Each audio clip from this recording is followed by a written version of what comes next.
Have you ever wanted something so badly that you do, well, pretty much anything to have it, even if you knew deep down that you might end up destroying the very thing you wanted?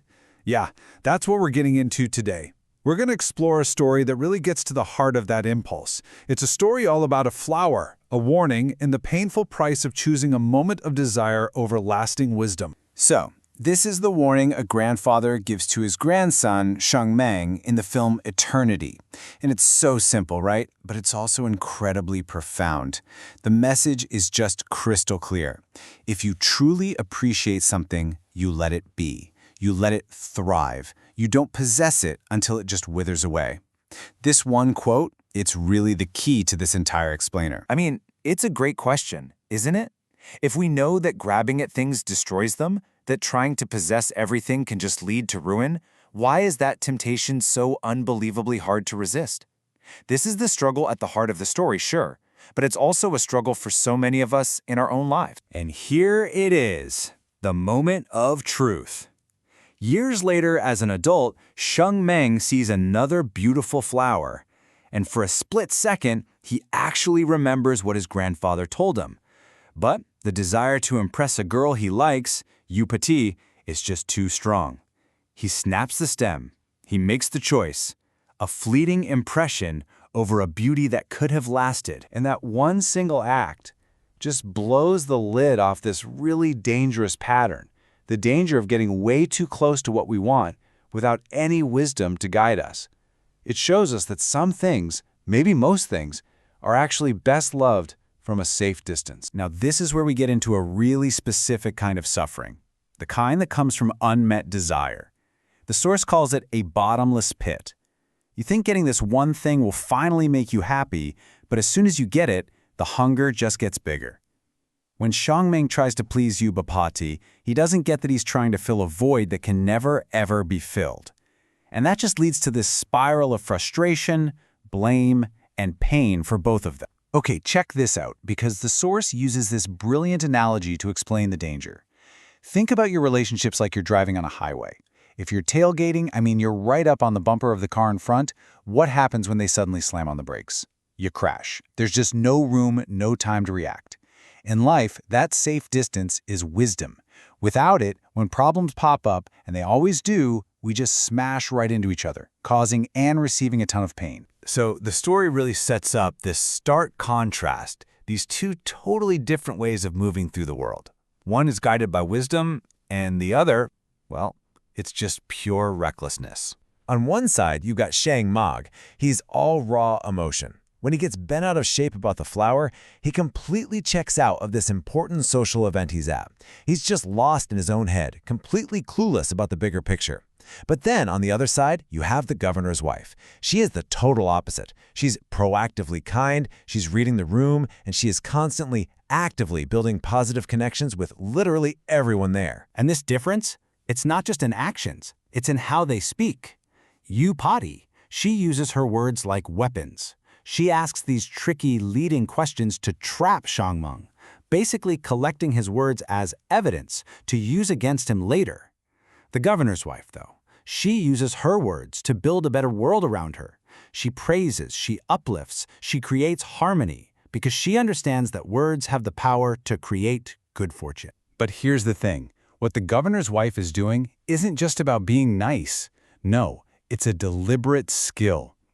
What might look like simple flattery on the surface is actually a conscious, strategic practice of creating good fortune through your words. And here's exactly how she does it. She walks in and immediately calls Yu Pati a fairy, praising her beauty. Then she turns to Sheng Meng, calls him handsome, and boom, instant positive connection. She introduces her own daughter as a treasure, raising her up in everyone's eyes. And later, when she's given that flower, she accepts it with pure, simple gratitude. She never, ever throws cold water on someone's kindness. She is actively planting seeds of goodwill in every single interaction. It's amazing. And this is where the source just hits you with this incredible point. Even a beggar on the street knows you don't criticize something that's given to you freely. And yet, how often do we do that? Someone gives us a compliment, and we brush it off. Someone gives us a gift that's not exactly what we wanted, and we criticize it. We push away the very kindness we say we want. This quote really makes you ask, why do we do that? Why do we sabotage our own connections? Which brings us to another huge difference we see in Yupate's behavior.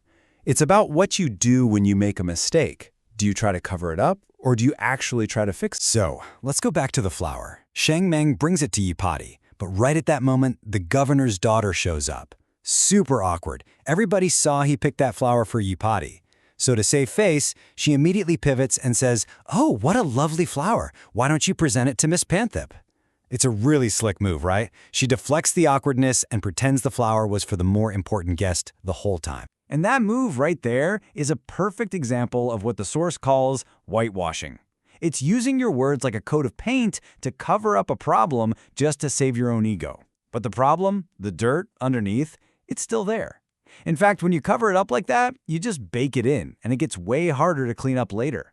It's a strategy that comes from pure arrogance and the fear of looking bad. The total opposite of whitewashing is true repentance. The analysis breaks this down so beautifully with two terms from Vietnamese philosophy. It's a two-step process. The first part is sam, which basically means admitting the mistake, owning it. The second part is hoi, and that's the firm, solid decision that you will not do it again. With repentance, the problem is actually seen, it's dealt with, and it's removed for good. So the bottom line is this. Someone who is constantly whitewashing their own huge mistakes while pointing out tiny little flaws in other people, it's like they're a person covered head to toe in filth who's busy criticizing a tiny speck of dust on someone else's shirt. They do it to feel better about themselves, to feel superior, but they just end up looking ridiculous and making their own mess even worse. And all of this, it brings us to our final and honestly, our most empowering takeaway. We have the power to actually rewire our own minds. It all comes down to the power of conditioning, a concept the analysis calls Huan Tup. Think about it. For Shang Meng, his grandfather's wisdom was this weak, distant memory. Yupati's influence? That was strong, immediate, and right in his face. We see this idea everywhere, like in the classic story of Mencys's mother, who literally moved her house 3 times just to find the right environment to shape her son. Or think about the old royal courts, where people were conditioned by this incredibly strict, mindful, and demanding environment because they had to represent the entire nation. And this is the ultimate point, the thing to really take away. We might have been conditioned by our past, by our family, by our culture. That's true. But we are not slaves to those patterns. We are not our patterns. We are the ones who can consciously choose our inputs. We can choose the friends we listen to, the books we read, the environments we put ourselves in. We can actively choose to move from a place of self-harm to one of self-improvement. So I want to leave you with this final thought.